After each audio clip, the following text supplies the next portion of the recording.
నిన్న బాపట్ల, పల్నాడు, గుంటూరు, నెల్లూరు, తిరుపతి జిల్లాలకు సంబంధించి నూతనంగా ఏర్పడినటువంటి జిల్లాలకు సంబంధించి జరిగినటువంటి సిద్ధం మహాసభకి లక్షలాది మంది పాల్గొని జయప్రదం చేయడం జరిగింది. నెల్లూరు జిల్లాకు సంబంధించి పెద్ద సంఖ్యలో పాల్గొన్నటువంటి ప్రతి ఒక్కరికి ముందుగా నా హృదయపూర్వకమైనటువంటి కృతజ్ఞతలు తెలియజేస్తున్నాను. అయితే దాదాపుగా 2006 నుంచి ప్రత్యక్ష రాజకీయాల్లో ఉన్నాం. మా కుటుంబం సుదీర్ఘంగా దాదాపు 60 సంవత్సరాల నుంచి మా కుటుంబం రాజకీయాల్లో ఉంది. అయితే ఎప్పుడన్నా ఏదన్నా ఒక సభకి జనాన్ని తరలించాలి అంటే బస్సులు పెట్టి బ్రతిమాలి మీరు రండి బాబు అని చెప్పని వాళ్ళని తరలించాల్సినటువంటి పరిస్థితి ఉండేది. నేను అనేక సమావేశాలు చూశాను. జాతీయ స్థాయిలో వచ్చినటువంటి నాయకులు నెల్లూరు వచ్చినప్పుడు చూసాం, ముఖ్యమంత్రులు లేదా వివిధ అధికారులు చాలామంది వచ్చినప్పుడు చూసాం, వివిధ అధికార హోదాలో ఉండేటువంటి వాళ్ళు చాలామంది వచ్చినప్పుడు చూసాం. అయితే దాదాపుగా ఈరోజు మేదరమెట్ల అంటే నెల్లూరు జిల్లాకు సంబంధించి చాలా దూరం, 200 కిలోమీటర్లు దాదాపుగా కొన్ని నియోజకవర్గాలకి, తిరుపతి నియోజకవర్గానికి అయితే 300 పైచిలుకు కిలోమీటర్లు ఉండేటువంటి పరిస్థితి. ముందుగా అన్ని గ్రామాల్లో చెప్పాం, మహిళలు ఇబ్బంది పడతారు, మీరు రాలేరు, తట్టుకోలేరు అని చెప్పి కేవలం పురుషులనే రమ్మని చెప్పాం, మగవాళ్ళనే రమ్మని చెప్పాం. అయితే ఎంత మేర వీలైతే అంత మేర రవాణా సౌకర్యాలు ఏర్పాటు చేస్తే, మాకు మీరు రవాణా సౌకర్యం ఏర్పాటు చేయలేదు జగన్మోహన్ రెడ్డి గారి సభకి తీసుకువెళ్ళడానికి అని చెప్పి మొట్టమొదటిసారిగా నా జీవితంలో అలకబోనడం అనేటువంటిది ప్రజలు చూడడం జరిగింది. ఇది ఎన్నడూ జరగలేదు.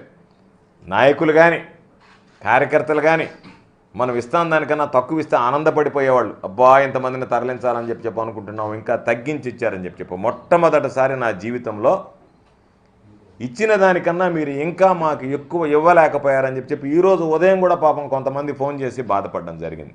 మేము సిద్ధంగా ఉన్నాం, కొన్ని దగ్గరలో అయితే మీరు వెళ్ళలేరు, 200 కిలోమీటర్ల పైచిలుకు కష్టం అని చెప్తే లేదు మేము కింద కూర్చొని వెళ్తాము అని చెప్పి బస్సులో కొంతమంది యువకులు నిలబడి వెళ్ళారు, కొంతమంది కింద కూర్చొని వెళ్ళారు. ఇంత స్పందన అనేటువంటిది నేను ఎన్నడూ చూడలేదు. ఇది ప్రతి ఒక్కరికి తెలిసినటువంటి విషయం, ఈరోజు ప్రతి ఒక్కరు చర్చించుకునేటువంటి విషయం. గ్రామాలలో బస్సు వెళ్ళిన వెంటనే చెప్పినటువంటి వాళ్ళు కాకుండా చెప్పనటువంటి వాళ్ళకి కూర్చొని బస్సులు నిండిపోయాయి. ఈ చెప్పినటువంటి వాళ్ళు పాపం ఎక్కలేకపోయారు, నిలబడిపోయారు, ఆగిపోయారు, నిలిచిపోయారు. అందరికీ చెప్పాం, వేల సంఖ్యలో బస్సులు బయలుదేరుతున్నాయి, వేల సంఖ్యలో కారులు బయలుదేరుతున్నాయి, వేల సంఖ్యలో టెంపోలు లాంటి ప్రైవేటు వాహనాలు బయలుదేరుతున్నాయి. మీరు ఇబ్బంది పడతారు అంటే ఏమీ ఇబ్బంది పడ్డా పర్వాలేదు, మేము రావాల్సిందేననేటువంటి ఒక దృఢ చిత్తంతో ఈరోజు తరలి వచ్చినటువంటి నేపథ్యం ఎన్నడూ చూడనటువంటి పరిస్థితి. లక్షలాది మంది తరలి వచ్చి జగన్మోహన్ రెడ్డి గారికి ఆశీస్సులు అందించడం జరిగింది. ఇది నిజంగా ఆంధ్ర రాష్ట్రానికి సంబంధించినటువంటి ఇది ఒక చరిత్ర. అంతమంది ఒక దగ్గర గుమికూడడం, జనాన్ని ఒక్కసారి కింద ఉన్నటువంటి వాళ్ళకన్నా స్టేజ్ మీద ఉన్నటువంటి వాళ్ళని చూస్తే అసలు కళ్ళు తిరిగేటువంటి పరిస్థితి, ఒక అలలాగా జనసముద్రంలాగా ఎక్కడ చూసినా సరే. కాబట్టి అంత కష్ట నష్టాలకు వచ్చి ప్రజలు అంత పెద్ద ఎత్తున పాల్గొని జగన్మోహన్ రెడ్డి గారికి ఆశీస్సులు అందించడానికి తరలి వచ్చినందుకు ప్రతి ఒక్కరికి పేరు పేరున నా హృదయపూర్వకమైనటువంటి కృతజ్ఞతలు తెలియజేస్తున్నాను. అయితే ఎందుకు జనం ఇంతమందికి రావడానికి కారణం అంటే 58 నెలలు జగన్మోహన్ రెడ్డి గారి ముఖ్యమంత్రిగా ప్రతి ఇంటికి సంక్షేమ ఫలాలను చేర్చగలిగాడు కాబట్టి, ప్రతి కుటుంబం ఈరోజు జగన్మోహన్ రెడ్డి గారి ద్వారా సంక్షేమ లబ్ధి మా ఇంటికి చేరింది అని చెప్పి గ్రహించారు. కాబట్టే ఆ ఇంట్లో ఉండేటువంటి వాళ్ళు తమ బాధ్యతగా జగన్మోహన్ రెడ్డి గారు ఏర్పాటు చేసినటువంటి సభకు వెళ్ళాలి, ఆయనకి మన ఆశీస్సులు అందించాలి, మనం మద్దతు పలకాలి, మన అందరం రేపు జరిగేటువంటి ఎన్నికలకు మేమందరం సిద్ధంగా ఉన్నాం అనేటువంటి దానికి తెలియజెప్పాలనేటువంటి లక్ష్యంతో ఈరోజు రావడం జరిగింది. అంటే పథకాలు నేరుగా ఇంటికి చేరాయి, మనం నేరుగా ఇంటి గడప దాటి బయటికి వెళ్ళి జగన్మోహన్ రెడ్డి గారికి మన ఆశీస్సులు అందించాలనేటువంటి ఒక అరుదైనటువంటి ఆలోచనతో వచ్చే ప్రభుత్వం సొమ్ము ఇచ్చారు ఏముందనేటువంటిది కాకుండా, పార్టీలకు అతీతంగా, పార్టీలతో సంబంధం లేకుండా, ఏ పార్టీకి చెందనటువంటి వ్యక్తులు, కొంతమంది కరుడు కట్టినటువంటి తెలుగుదేశం పార్టీకి సంబంధించినటువంటి వ్యక్తులు, వీళ్ళందరూ కలిసి బస్సులు ఎక్కి తరలి వెళ్ళారంటే దాని అర్థం ప్రతి కుటుంబానికి ఈరోజు లబ్ధి చేకూరింది కాబట్టి జగన్మోహన్ రెడ్డి గారు ప్రతి కార్యక్రమాన్ని ఇంటికి చేర్చాడు కాబట్టి ఆ ఇంటిలో ఉన్నటువంటి కుటుంబాలు జగన్మోహన్ రెడ్డి గారికి ఆశీస్సులు అందించడానికి బయటకు వచ్చాయి. అయితే దురదృష్టం ఏంటంటే బ్రహ్మాండంగా సభ జరిగింది, జనం బ్రహ్మాండంగా హాజరయ్యారు. తెలుగుదేశం పార్టీకి సంబంధించినటువంటి చంద్రబాబు నాయుడికి కన్ను కుట్టింది. ఇది చంద్రబాబు నాయుడికి ఎప్పుడు పాపం గ్యాస్ట్రిక్ ట్రబుల్ ఉంది. ఏది జగన్మోహన్ రెడ్డి గారి సభ జరిగినా వెంటనే కడుపు మంట ప్రారంభమవుతుంది. దాన్ని ఆ మంటకు ఉపశమనం ఏంటంటే తనకున్నటువంటి అనుకూల మీడియా, దాంతోపాటు వాట్సప్, సోషల్ మీడియాలు, దాంతోపాటు ఇంకా రకరకాలైనటువంటి యూట్యూబ్ ఛానల్స్, వాటిని వీటిని పెట్టి రకరకాలుగా తిప్పి సాయంత్రానికి ఆ మందు ఏంటంటే సరిగ్గా జరగలేదనేటువంటిది రాయించి చూపించి పోస్టింగ్లు చేయించి సంతృప్తి పడి పొనుకొని నిద్రపోయేటువంటిది అలవాటు. ఈరోజు నేను అడుగుతున్నా చంద్రబాబు నాయుడిని కానీ, రాతలు రాసినటువంటి వాళ్ళు కానీ, కూతలు కూసినటువంటి వాళ్ళని కానీ 2,70,000 కోట్ల రూపాయలు ప్రజలకు అందించినటువంటిది గ్రాఫిక్సా? అంటే అమ్మఒడి పథకం ఇంటికి చేర్పించింది గ్రాఫిక్సా? రైతు భరోసా ప్రతి రైతుకు అందించింది గ్రాఫిక్సా?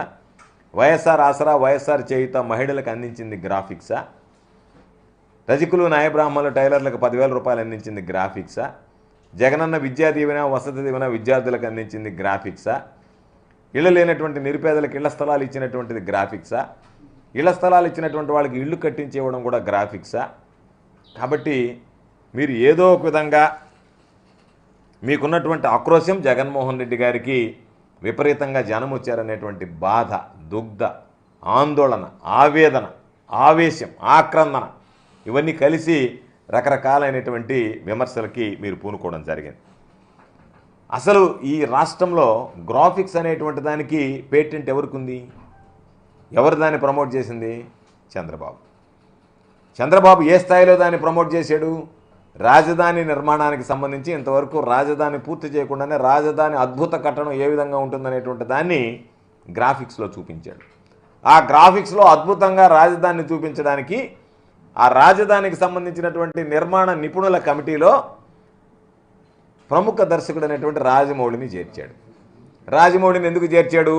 రాజమౌళి బాహుబలిలో బ్రహ్మాండంగా గ్రాఫిక్స్ చూపించాడు కాబట్టి, నువ్వు ఉన్నది లేనట్టుగా చూపించగలిగేటువంటి సినిమా చూపించగలిగాడు కాబట్టి, అదేవిధంగా నువ్వు కట్టినట్టుగా చూపించగలిగేటువంటి విధానాన్ని నువ్వు అవలంబిస్తే బాగుంటుంది, ప్రజలకు గ్రాఫిక్స్ చూపించాలని చెప్పి నీ బుద్ధి, నీకున్నటువంటి ఆలోచన, నీ సంకుచిత మనస్తత్వం చంద్రబాబుది గ్రాఫిక్స్లో చూపించుకొని మురిసిపోవడం, ప్రజలకు గ్రాఫిక్స్లో చూపించి ఆశ పెట్టి ఇదిగో ఈ ఆశలన్నీ తీర్చానని చెప్పి మాట్లాడడం. అటువంటి నీచమైనటువంటి మనస్తత్వం కలిగినటువంటి నువ్వు ప్రతి ఒక్కరూ నీలాగా వ్యవహరిస్తారు అనుకుంటే పొరపాటు కదా. దానికి ఏదో కింద గ్రీన్ మ్యాట్ ఉంది కాబట్టి దానికి సంబంధించినటువంటి గ్రాఫిక్స్ అని కళ్ళు పెట్టుకుని చూస్తే అక్కడ ఉన్నటువంటి వాస్తవాన్ని గ్రహిస్తే ఏ పత్రిక ఎవ్వరూ కూడా దీనికి స్పందన లేదని కానీ, జనం రాలేదని కానీ, నోటి వెంట మాట రాలేనటువంటి పరిస్థితి. కాబట్టి దానిని జనం వచ్చారని చెప్పుకోవడానికి మీకు ఇష్టపడక, ఆ జనాన్ని చూపించడానికి మీకు మనసు రాక, మీరు ఏదో ఒక విధంగా దానికి సంబంధించి బురద చల్లాలని, ఏదో ఒక విధంగా అంటే జరిగినటువంటి కార్యక్రమాన్ని జరగలేదు అనేటువంటిది సృష్టించాలని మీరు చేసినటువంటి దుర్మార్గం అనేటువంటి ప్రయత్నం ఈరోజు వికటించలేదా? లక్షలాదిగా మందిగా వచ్చినటువంటి జనం ఈరోజు వరే మనం వెళ్ళి చూసామే, మనం చూసినటువంటిది వాస్తవం అయితే పత్రికలు ఈ విధంగా రాశాయి అంటే మీ పత్రికల క్రెడిబిలిటీ దెబ్బతినదా? చంద్రబాబు నాయుడు అనేటువంటి వాడికి ఎప్పుడూ విలువ లేదు. చంద్రబాబు నాయుడు అనేటువంటి వాడికి ఎప్పుడు విశ్వసనీయత లేదు. చంద్రబాబు నాయుడు నోటుకుండా నిజం వస్తే ఆశ్చర్యపడాలి, కానీ అబద్ధం వస్తే ఆశ్చర్యపడాల్సినటువంటి అవసరం లేదు. చంద్రబాబు నిద్రలేస్తే మాట్లాడేది, నోరు తెరిస్తే వచ్చేది అబద్ధాలే. నిజం రాదు, నిజం మాట్లాడు, నిజం మాట్లాడకూడదు అనేటువంటిది ఆయనకున్నటువంటి ఒక ప్రధానమైనటువంటి ఆలోచన. ఆయన పాపం నిజం మాట్లాడితే ఆయనకు పాపం ఏదో పోగొట్టుకున్నటువంటి వాళ్ళ తయారవుతాడు కాబట్టి అబద్ధాలు అనేటువంటిది చంద్రబాబు నాయుడికి అలవాటు, చంద్రబాబు నాయుడు బలం. చంద్రబాబు నాయుడు నిజం మాట్లాడితే బలహీన పడిపోతాడు, అబద్ధాలు చెప్పిన రోజులు బలంగా ఉంటాడు. అటువంటి పరిస్థితుల్లో ఈరోజు దాన్ని ఉన్నది లేనట్టుగా చూపించి రకరకాలైనటువంటి పరిస్థితులు చేశారు. నేను మిమ్మల్ని అడుగుతున్నా, 4 సభలు జరిగాయి. ఉత్తరాంధ్రలో సభ జరిగింది, సిద్ధం సభ. తర్వాత ఉత్తర కోస్తాలో సిద్ధం సభ జరిగింది, రాయలసీమలో సిద్ధం సభ జరిగింది. నిన్న 42 నియోజకవర్గాలతో జరిగినటువంటి దక్షిణ కోస్తాలో నిన్న సిద్ధం సభ జరిగింది. 4 సభలు దాదాపుగా 1.5 నెలల నుంచి ప్రజల్లో మమేకమై ప్రజల దగ్గరికి వెళ్ళి జగన్మోహన్ రెడ్డి గారు ఈ విధంగా సిద్ధం సభల ద్వారా తాను ఏమి చేశాడనేటువంటిది చెప్తున్నాడు, ఏమి చేయబోతున్నాం అనేటువంటి దాని మీద కూడా కాస్త స్పష్టత ఇవ్వడం జరిగింది. మేనిఫెస్టో ప్రకటించాల్సి ఉంది ఇంకా. అయినా నిన్న కూడా ఏమేమైతే ఖచ్చితంగా కొనసాగుతాయనేటువంటి దాని మీద కూడా జగన్మోహన్ రెడ్డి గారు స్పష్టతనిస్తూ చంద్రబాబు నాయుడు చేసేటువంటి మోసాలు, చంద్రబాబు నాయుడు చెప్పేటువంటి అబద్ధాలు, చంద్రబాబు నాయుడు ఏ విధంగా వంచనకు మరలా ఆంధ్ర రాష్ట్ర ప్రజల్ని గురి చేయడానికి చూస్తున్నాడు, ఓట్లు దండుకోవడానికి ఈరోజు దొంగచాటుగా లేనిపోయినటువంటి హామీలు ఇచ్చనేటువంటిది కూడా నిన్న జగన్మోహన్ రెడ్డి గారు బహిర్గతం చేయడం జరిగింది. ఒక పక్క జగన్మోహన్ రెడ్డి గారు సభలు పెట్టుకొని ప్రజల మధ్యకు వెళ్ళి ప్రజలతో మమేకం అవుతుంటే చంద్రబాబు ఎక్కడున్నాడు? చంద్రబాబు ఏం చేస్తున్నాడు? రా కదలిరా సమావేశం ఏర్పాటు చేశాడు కొన్ని దగ్గరలో. ఆ రా కదలిరా సమావేశాలు చూస్తే పాపం ఓన్లీ ఆ ఎల్లో మీడియాకు సంబంధించినటువంటి కొంతమంది ఛానల్స్ని పంపిస్తున్నారు. ఎక్కడన్నా మీరు మాట్లాడేటప్పుడు జనాన్ని చూపించినటువంటి సందర్భం ఉందా? ఖాళీ కుర్చీలు లేరాడు జనం. ఎంతసేపటికి ఎవరున్నా లేకపోయినా మీడియాలో వస్తే చాలని చెప్పి ఒక గంట చంద్రబాబు నాయుడు మైకేల్ జాక్సన్ లాగా మెడకను తగిలించుకొని వచ్చి దాని గురించి మాట్లాడిపోవడం తప్ప ఎక్కడన్నా ఎన్నడన్నా నిన్న జగన్మోహన్ రెడ్డి గారు మాట్లాడేటప్పుడు సభను చూపించారు, జనాన్ని చూపించారు, జనం యొక్క స్పందన చూపించారు. నువ్వు మాట్లాడేటప్పుడు జనాన్ని చూపించగలుగుతున్నారా అంటే జనం లేరు. రా కదలిరా నువ్వు పిలిస్తే రావు, నువ్వు పిలిస్తేనని చెప్పి నువ్వు వెళ్ళిపోమని చెప్పి నిన్ను తరివి కొట్టడానికి సిద్ధమవుతున్నారు. వచ్చినటువంటి వాళ్ళు ఎవరు కూలీ జనం కూడా కాసేపు 10 నిమిషాలు వెళ్ళిపోతున్నారు. నీ ముఖం చూడడానికి జనం ఇష్టపడటం లేదు. నీ ముఖం అంటేనే జనానికి కాకుండా వచ్చేసింది. అందుకని చంద్రబాబు ఏం చేశాడు? ఇది ఎట్టా జనం వచ్చేటట్టు లేరని జగన్మోహన్ రెడ్డి గారు ప్రజలను నమ్ముకున్నాడు. 4 సభలు ఈరోజు జగన్మోహన్ రెడ్డి గారు పూర్తి చేశాడు. మొత్తం మీద రాష్ట్రానికి సంబంధించి 4 భాగాలకు విభజించి. ఎందుకు? జనం ఒక్కసారిగా రాలేరు, వస్తే ఇబ్బందులు పడతారు. ఎందుకంటే నిన్న మనం చూసాం, ఒక సభ ఏర్పాటు చేస్తేనే ఈ 42 నియోజకవర్గాలకు సంబంధించి ఎన్ని రకాలైనటువంటి ఇబ్బందులు పడ్డారు. ఎక్కువ జాముకు వచ్చారు పాపం. ఎవరిలోనైనా చింతాకంత బాధ ఉందా అంటే ఎవడు బాధపడటం లేదు, గర్వంగా చెప్పుకుంటున్నారు. అసలు రాలేకపోయాము, ఆ జనాలు, ఆ రద్దీ, ఎక్కువ జాముకు చేరామని చెప్పి గర్వంగా చెప్పుకుంటున్నారు. అంటే మేము బాధలు పడొచ్చామా అనేటువంటి మాట మాట్లాడటం, మేము వెళ్ళాం, మాకు ఆ తృప్తి ఉందనేటువంటి విధంగా మాట్లాడుతున్నారు. కాబట్టి 4 దగ్గరలా సభలు పెట్టి ఆయన తిరుగుతుంటే నువ్వు ఎన్నికలకు ముందు 4 రోజులుగా ఢిల్లీలో మకాం వేసి మీరు బీజేపీతో మేము పొత్తు పెట్టుకోవడానికి సిద్ధంగా ఉన్నామని చెప్పి వాళ్ళ గడపల చుట్టూ తిరుగుతున్నాం. జగన్మోహన్ రెడ్డి గారు ప్రజల చుట్టూ తిరుగుతుంటే చంద్రబాబు నాయుడు పార్టీల చుట్టూ తిరుగుతున్నాడు. ముందేమో నువ్వు అన్నావు, ఒరే మన వల్ల కాదనుకున్నావు, రెండో వాడిని కలుపుకున్నావు పవన్ కళ్యాణ్ని. అతని దగ్గర ఏముంది పాపం? జనసేన జనసేన జనసేన అని అన్నానని. జనం లేనటువంటి పార్టీకి సేనాని అతను. జనం జగన్మోహన్ రెడ్డి గారితో ఉంటే పార్టీకి మాత్రం జనసేనకి సేనాని తప్ప జనానికి సేనాని కాదు. అటువంటి వాడిని తెచ్చుకున్నావు. తర్వాత ఇద్దరికి అర్థమైపోయింది, అయ్యా మన ఇద్దరి వల్ల కాదు, మనం పోయి మోకరెళ్దామని చెప్పి నేరుగా పోయి బీజేపీతో మోకరెళ్ళారు. 3 అయ్యారు. 2014లో ఉన్నటువంటి వాళ్ళే కదా, కొత్త సంబంధం కొత్త కలయికేం కాదు కదా. మీరు 2014లో 3 కలిశారు. 2019 అంటే 5 సంవత్సరాలు వచ్చేటప్పటికి చంద్రబాబు నాయుడు నోటుకుండా అది ఇంగ్లీష్ కాదు ఢిల్లీలో చెప్పినటువంటి దాంట్లో ఒకసారి చూశా పాపం ఆ మీడియాలో. ఆ మీడియా వాడికి అనుమానం వచ్చింది. ప్రశ్న అడిగితే నువ్వు నన్ను అడుగుతున్నావా మోడీని అడుగుతున్నావు అని అడిగాడు అతను. హూ ఆర్ యూ అన్నాడు చంద్రబాబు ఒకటే మాట. You are talking about Modi అంటే ఎస్ అన్నాడు. అటువంటి అనర్ఘణమైనటువంటి ఇంగ్లీష్లో మోడీని విమర్శించినటువంటి వాడివి. మామూలు తెలుగులో కాకుండా నేనే అనుకున్నాడమ్మా వాడు ఎక్కడ చదువుకొని వచ్చాడో కానీ బ్రహ్మాండమైనటువంటి ఇంగ్లీష్ మాట్లాడుతున్నాడు చంద్రబాబు, వాయించి వదిలిపెట్టాడు ఢిల్లీ మీడియా అని చెప్పి. ఆ విధంగా నువ్వు ఢిల్లీలో అనర్ఘళంగా ఆంగ్ల ఉపన్యాసం ఇస్తువి, మోడీని రకరకాలుగా తిడుతీవి, మోడీ వ్యక్తిగత జీవితాన్ని గురించి మాట్లాడుతీవి. ఈరోజు అదే వ్యక్తితో పోయి మళ్ళీ నువ్వు ప్రత్యేక హోదా ఇవ్వలేదు, అది మోసం చేశాడు, ఇది మోసం చేశాడని ఏ నోటితో మాట్లాడావు, గోత్రాలు అంతమందిని చంపేశాడు, నరహంతకుడు మోడీ అని మాట్లాడినటువంటి నువ్వు ఈరోజు ఆయన చంకనాకడానికి ఢిల్లీకి వెళ్ళి చేరుకుంటువి. అక్కడ చేరి ఆయన చుట్టూ ప్రదక్షిణాలు చేస్తేవి, అమిత్ షా చుట్టూ ప్రదక్షిణాలు చేస్తేవి, నడ్డా గారి చుట్టూ ప్రదక్షిణాలు చేస్తేవి, బీజేపీ వాళ్ళందరినీ తీసుకుపోతేవి, పవన్ కళ్యాణ్ని జోడిస్తేవి. సీట్లు తక్కువైనా ఎక్కువైనా సరే పవన్ కళ్యాణ్ నేను తగ్గించుకుంటాను, నాకేం పర్వాలేదని చెప్పిన అతను మాట్లాడా. ఇదే పవన్ కళ్యాణ్ పాపం మొన్న చూశా, నేను కనుక జగన్మోహన్ రెడ్డి అనేటువంటి వాడిని కనుక తొక్కేకపోతే నేను పవన్ కళ్యాణ్ కదా, నేను అసలు పవన్ కళ్యాణ్ ఎవరు గుర్తించారు, ఎవరు అంటున్నారు? నువ్వు ఇంతమంది చెప్పావు కదా, లోకేష్ మా అమ్మని గురించి మాట్లాడాడు, నేను 2014లో మద్దతు ఇస్తే నా కోపం రాదా రాదా రాదా నా మైకును పట్టుకు ఓఎమ్ఐడికి సగం పట్టిందాం అనుకున్నాను నేను. ఎట్టపోయింది ఆ సగం? ఏమైపోయింది ఆ సగం? ఎందుకని నువ్వు ఆ రోజు మాట్లాడేటువంటి వాడు మరలా 5 సంవత్సరాలు తిరిగేటప్పటికి మళ్ళా పోయి వాళ్ళతో చేరావు. నేను అనుకున్నా పవన్ కళ్యాణ్ చాలా గట్టిగా మాట్లాడుతున్నాడు, లోకేష్ని చంద్రబాబుని చొక్కా పట్టుకుంటాడు, కాలర్ పట్టుకుంటాడు అనుకుంటే చొక్కా కాలర్ వదిలిపెట్టి కాళ్ళు పట్టుకుంటాడు. నువ్వు ఆ రోజు మాట్లాడినటువంటి విధానం చూస్తే ఏ విధంగా ఉండింది? ప్రజలందరికీ ఇప్పుడు కూడా వీడియోలు ఉన్నాయే.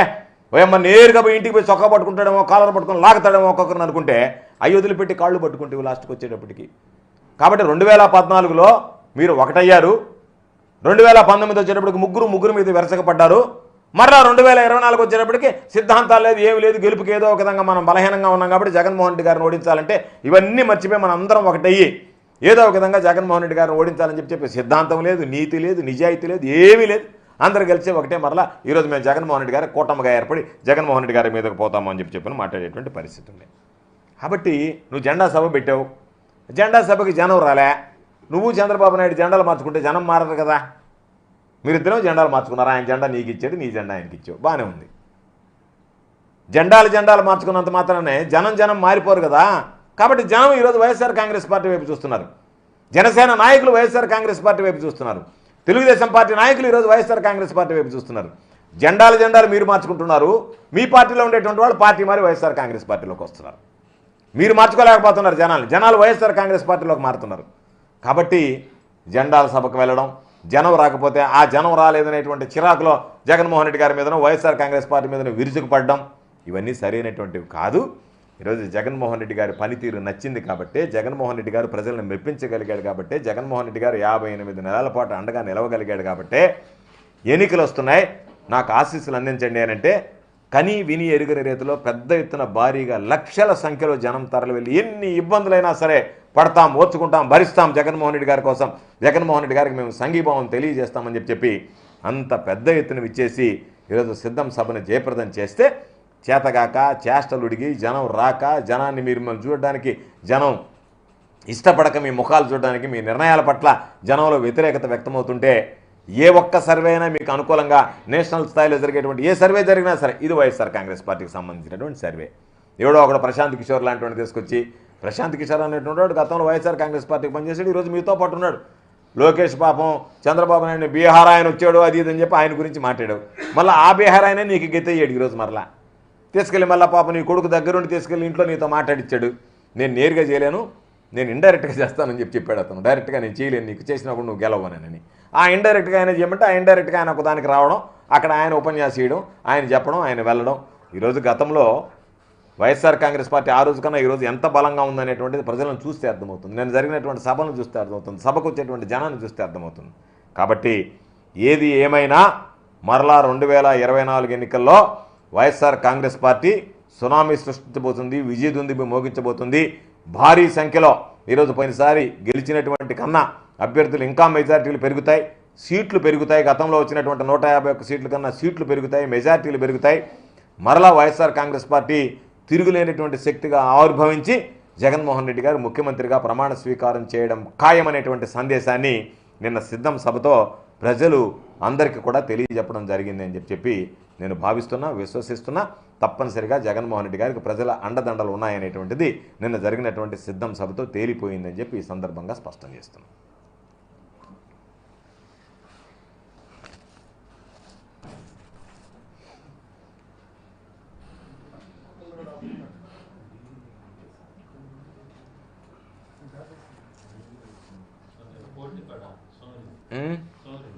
ఎందుకు ఎవరి గురించి పాపం దెబ్బతిని పని గురించే, వాళ్ళేదో చిల్లర లేదని చెప్పి వాళ్ళ మీదకి పోతా ఉండేవాడి గురించి దేనికి మనం మాట్లాడు. అది ఏమన్నా పనేనా? పోలీసు వాళ్ళు ఎవరు లేని రోజు సెక్యూరిటీ వాళ్ళకి అధికారులను పట్టుకొని కొట్టడం అనేది ఇప్పుడు చూసామా? నీ హయాంలో ఎట్లా పోర్టులు రాలే, నువ్వు ఎప్పుడు పోర్టులు తేలే, వచ్చినటువంటి పోర్టులను తరిమి కొట్టడానికి నువ్వే కదా పోయి దాడి చేస్తున్నావు భౌతికంగా. ఎవడు నీ దగ్గరికి ప్రజలు రావడంలే. ఎవడన్నా తెలుగుదేశం పార్టీ కార్యకర్తలు అసలు ఎవరున్నాడు కంటైనర్ బిజినెస్లో తెలుగుదేశం పార్టీ కార్యకర్తలు వాళ్ళందరినీ తీసుకుపోయేది, వాళ్ళ మీద దాడి చేసేది. ఎన్నికల దగ్గర టికెట్ రావడంలే, వాళ్ళు సందా ఇవ్వడంలే. కాబట్టి దాడి చేస్తే బ్లాక్మెయిల్ చేస్తే ఏమన్నా సందా వదులుతారేమో అనేటువంటి ఇతను అపోహ. ఎవడన్నా సిగ్గున్నాడు సోరెడ్డి నేరుగా ఒక ఇంటిని డబ్బా దాకా చచ్చిపోవాలా. ఎవడన్నా సెక్యూరిటీ వాడు లోపలికి రానిలేదు నిన్నంటే నీ పరిస్థితి ఏంది? సర్లేదురే, రికార్డ్ అయినా పర్లేదు, వాస్తవమే కదా.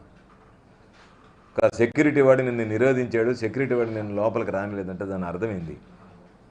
ఒక మనిషి ఎంత దిగజారిపోతున్నాడు అంటే ఏదో ఒక విధంగా జనాన్ని వేసుకొని పోలీసు వాళ్ళు ఎవరు లేరు కదా మనం పోయి దాడి చేస్తామంటే ఓ అమ్మ వాళ్ళు ఏదైనా లోపలికి పిలిచి తృణోపణం సమర్పించకపోతారా, లేకపోతే ఏదైనా కమిట్మెంట్ ఇవ్వకపోతారా అనేటువంటిది నీ దుర్మార్గమైనటువంటి ఆలోచన. నీ అన్ని చందాల కోసం చేసేటువంటిది అందాలే తప్ప ఏడన్నా ప్రజల కోసం చేసినటువంటిది ఏదన్నా ఉందా? అన్న చేసి ఉంటే 4 సార్లు ఎందుకు తరిమి కొడతారు చెప్పు? ప్రజల పక్షాన్ని నిలబడితే తరం కొట్టరు కదా. ప్రజలంతా అమాయకులు కాదు కదా. ప్రజలు ఆదరిస్తారు కదా కష్టపడి పనిచేసేవాడిని. ప్రజలు మన కోసం చేస్తున్నాడా, సందాల కోసం పని చేస్తున్నాడు అర్థమైంది కాబట్టి సందాలోనే పక్కకు పంపించండి నాయన అని చెప్పి తరిమి కొట్టారు 4 సార్లు. పోర్ట్ అనేటువంటిది నీ జన్మలో రాదు, నువ్వు తేలేవు. తెచ్చినటువంటి వాళ్ళని ఉండనివ్వు. అది తరిమి కొట్టాలి. ఇప్పుడు వాళ్ళు డబ్బులైనా వేయాలా, లేకపోతే వాళ్ళని లేపనైనా లేపాలా?